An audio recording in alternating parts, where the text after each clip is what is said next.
तो आज का जो हमारा शेयर रहने वाला है वो है एथर एनर्जी लिमिटेड। शेयर में 2.86% का गिरावट आते हुए देखने को मिला आज के मार्केट में। वही अगर ऑल टाइम हाई देखोगे तो अप्रॉक्स 1069 का हाई लगाता है। उसके बाद एक गिरावट आते हुए देखने को मिल रहा है 1 मिनट के टाइम फ्रेम पे, this is the all time high. उसके बाद एक छोटी सी हमें गिरावट आते हुए देखने को मिल रही है यहाँ पे, और यहाँ पे 1 ईयर के टाइम फ्रेम पे शेयर 200% का रिटर्न दिए हैं, तो सम क्रेजी गुड रिटर्न है, इसमें कोई डाउट नहीं है। देखो अब गिरा है तो ऑब्वियसली कोई रीजन है, तो देखो ऐसा कुछ भी खास रीजन नहीं है। अगर आप न्यूज़ बेसिस पे जाओगे तो सम फंड रेजिंग के ऊपर है, ऐसा कुछ भी खास रीजन नहीं है शेयर को लेके। सिंपल सी बात अंडरस्टैंड करो, हमेशा समझो कि अगर शेयर ये रिटर्न्स दे रहा है तो ऑब्वियस सी बात है वो थोड़ा टाइम हमें एक कॉन्सोलेशन फेज में जाते हुए देखने को मिलेगा, या फिर आपको छोटी मोटी गिरावट आते हुए देखने को मिलेंगी, तो इसमें भी आपको देखने को मिलेगा शेयर।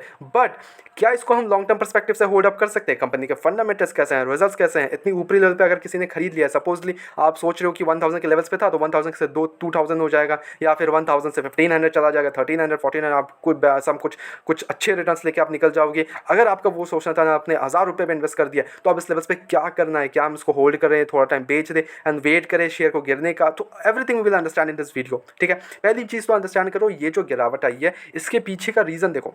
इसके पीछे का कोई न्यूज़ बेसिस पे रीज़न नहीं है। ईवी बहुत ही बढ़िया चल रहा है ईवी के तौर पे, बट ऑयल प्राइसेस जब नीचे आएंगे तो ऑब्वियसली उसका थोड़ा बहुत इंपैक्ट हमें ईवी के तौर पे जाते हुए देखने को मिल सकता है। और एथर एनर्जी टोटली ईवी को ही कैटर करता है ओनली, ठीक है। तो वहाँ पे ईवी को लेके थोड़ा सा हमें दो राहें मिल जाएंगी। पहले क्या था कि वॉर चल रहा था, शेयर मतलब लाइक ऑयल प्राइसेस वगैरह हाइक हो रहे थे, एकदम स्ट्राइक पे थे, बहुत ज़्यादा बढ़ रहे थे। तो उसी बीच में हमें जो ईवी प्राइसेस थे वो थोड़ा सा हमें ईवी को लेकर काफ़ी ज़्यादा उत्सुकता बढ़ रही थी, तो काफ़ी ज़्यादा इन्वेस्टमेंट्स आ रही थी। बट अभी जो हो गया है कि ऑयल प्राइसेस डाउन आ रहे हैं, तो ऑब्वियसली हमारे को ईवी में थोड़ा कॉम्पिटिशन वगैरह लग रहा है। समझ रहे हो बात को जो मैं कहना चाह रहा हूँ? तो ये कुछ रीजंस है। अब आते हैं कंपनी के फंडामेंटल्स परस्पेक्टिव से कैसे हैं कंपनी के फंडामेंटल्स, वो अंडरस्टैंड करते हैं पहली चीज़ तो। अब देखो, अगर कंपनी के फंडामेंटल्स की बात करें तो यहाँ पे कंपनी का जो मार्केट कैप है वो 38,000 करोड़ का। स्टॉक का piece not available because obviously काफ़ी ज़्यादा ओवर वैल्यूड है, तो ऑब्वियसली स्टॉक का पीस अभी के लिए अवेलेबल नहीं है। यहाँ पे पीजी रेशियो भी अवेलेबल नहीं है। शेयर ऑब्वियसली बहुत ज़्यादा मूव कर चुका है, बहुत ही ज़्यादा मूव कर चुका है शेयर। यहाँ पे ऑपरेटिंग मार्जिन नेगेटिव है।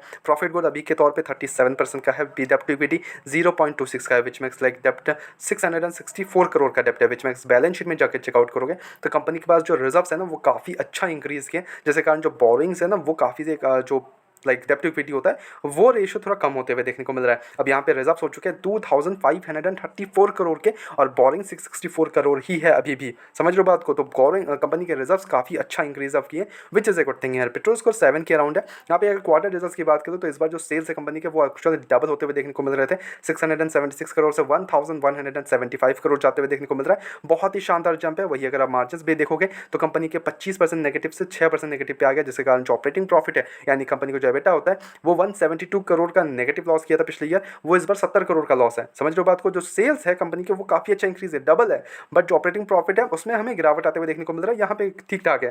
नेट प्रॉफिट कंपनी का 234 करोड़ नेगेटिव था पिछले ईयर, वो गिर के इस बार 100 करोड़ का नेगेटिव है। यानी कि कंपनी के सेल्स इंप्रूव हो रहे हैं। जिस हिसाब से सेल्स इंप्रूव हो रहे हैं, कंपनी का नेट प्रॉफिट्स वगैरह हमें अच्छा अभी के तौर पे मूव करते हुए देखने को मिल रहा है। व्हाट आई एम होपिंग है इसके नेक्स्ट 1-2 क्वार्टर में अगर पॉजिटिविटी देखने को मिल जाएगी शेयर में, लाइक नेट प्रॉफिट पॉजिटिव हो गया, तब तो बूम बूम बूम बूम हो जाएगा। समझ रहे हो बात को? अर्निंग पर शेयर भी 8.06 नेगेटिव से 2.62 इस बार नेगेटिव जाते हुए देखने को मिल रहा है। तो रिजल्ट्स इस बार काफ़ी अच्छे थे on an year perspective, because पिछले ईयर उन्होंने 234 करोड़ का नेट लॉस किया था, but for this quarter 100 crore का लॉस देखने को मिलता है, which is a very good thing है। सेल्स इंप्रूव हुए हैं तो ऑब्वियसली वो भी एक अच्छी बात है। यहाँ पे अगर इन्वेस्टर्स की बात कर ले इस बार, तो यहाँ पे 40% की होल्डिंग अभी भी प्रमोटर्स ही होल्ड करते हैं, 17% की होल्डिंग एफआईज ही होल्डिंग करते हैं। तो एफआईज ने ऐसा कुछ बड़ी बिकवाली नहीं की है दिसंबर से लेकर अभी तक। डीआईज हालांकि 28.97 हो गया, इन्होंने इंक्रीज किया है, और पब्लिक के पास भी 13% का स्टेक है। तो ऐसा कुछ खास चेंजेस नहीं है ऑन द लाइक जो स्टेक्स को लेके, ठीक है, वो अभी भी उतना ही होल्ड कर रहे हैं प्रमोटर्स, एफआईएस, जेएस, पब्लिक। जो एक्सपोजर है between the FIS, JS, promoters, public, it's a good here. Okay, now the main question comes here कि क्या करना चाहिए अगर गिरावट में आता है। तो देखो, अगर आपको रिस्क लेना है शेयर में तो आपको रिस्क लेना पड़ेगा, इसमें कोई भी डाउट नहीं है। अगर इफ़ यू बिलीव कि शेयर अच्छा कर सकता है इन द फ्यूचर एंड हमें मूवमेंट्स आते हुए देखने को मिल सकते हैं शेयर में, तब आप जा सकते हो। If you don't believe in the EV sector and everything, आपको फिर से लगता है कि the Mahindra and everything will obviously take the lead, तो आप उसमें भी इन्वेस्ट करते हो। That's totally up to you, आप कौन सा शेयर चूज अप कर रहे हो, ठीक है, वो टोटली आप पे डिपेंड करता है। But at the same time कुछ ये रिस्क लेने से काफ़ी अच्छा रिटर्न मिल जाता है और अच्छे कंपनीज बन जाते हैं। ऑब्वियसली इसमें कोई भी डाउट नहीं है। अगर एथर एनर्जी हमें अच्छा मूवमेंट्स देते हुए देखने को मिल सकता है तो वाई नॉट, ये वाला चीज़ आता है, समझ रहे हो बात को। तो आप थोड़ा बहुत इन्वेस्टमेंट्स कर सकते हो इसमें भी, थोड़ा आपको रिस्क लेना पड़ेगा। अगर आपको रिस्क लेने के लिए ओके हो and you believe that okay EV sector will play out well in the future and everything, तो काफ़ी अच्छा चलेगा ये वो, तो आप एथर एनर्जी को चूज़ अप कर सकते हो, ठीक है।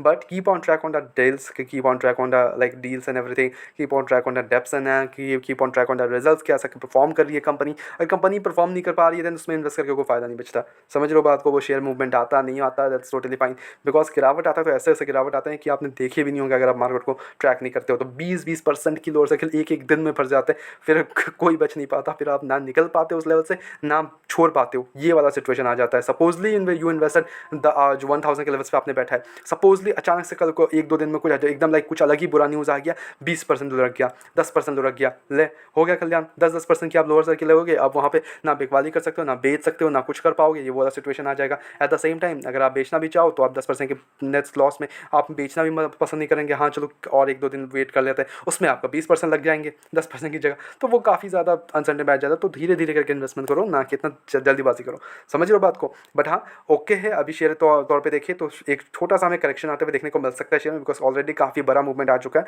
तो ऑब्वियसली करेक्शन आते हुए देखने को मिल सकता है। तो करेक्शन में आपको क्या करना है, इसमें बाय एंड डिप्स करनी है। अगर आपने ऊपरी लेवल पर खरीद के रखा है तो यू कैन डू इज कि आप सेल ऑफ कर सकते हो, थोड़ा बहुत लॉस में हो तो चलो ठीक है आप सेल ऑफ कर दो, गिरावट पे 900 के लेवल्स पे आता है तो आप फिर से अपना इन्वेस्ट कर लेना, तो उससे क्या होगा कि आपको उतना बड़ा रिग्रेट नहीं होगा, समझ रहे हो बात को। अगर आप नहीं करना चाहते तो इट्स वेल एंड गुड, आप उस लेवल्स पे बैठो, गिरावट में आता था ना गेन आप एक्यूमुलेट कर सकते हो, that's totally up to you, आपको कौन सा स्ट्रैटेजी चूज करना है, ओके। बट क्या लॉन्ग टर्म पर्सपेक्टिव से ओके, तो अभी के तौर पे ओके है, but we will also track and everything and we will update you है, you just have to subscribe the channel. हमारी तरफ से कोई बात कमीशन बिल्कुल भी नहीं है, ओनली सजेशन है, तो प्लीज टेक सजेशन अपने एजुकेशन पर्पस के तौर पर वीडियो को देखो, go ahead your own research as well and then make the investments, blindly किसी विश्वास करें इन्वेस्टमेंट्स ना करें। ऐसे रेगुलर अपडेट्स के लिए चैनल को सब्सक्राइब कर लो, वीडियो को लाइक कर लो, मिलते हैं नेक्स्ट वीडियोस में।